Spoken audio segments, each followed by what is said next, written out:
సంగారెడ్డి జిల్లా ఇంద్రేశం మున్సిపాలిటీ పీఠం బీఆర్ఎస్ కైవసం చేసుకుంది.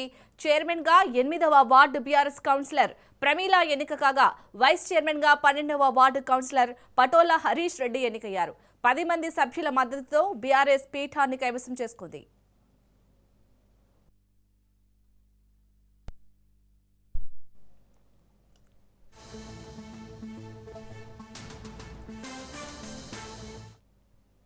సంగారెడ్డి జిల్లా ఇంద్రేశం మున్సిపాలిటీ పీఠం బీఆర్ఎస్ కైవసం చేసుకుంది.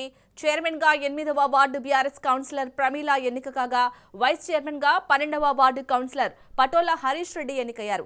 10 మంది సభ్యుల మద్దతుతో బీఆర్ఎస్ పీఠాన్ని కైవసం చేసుకుంది.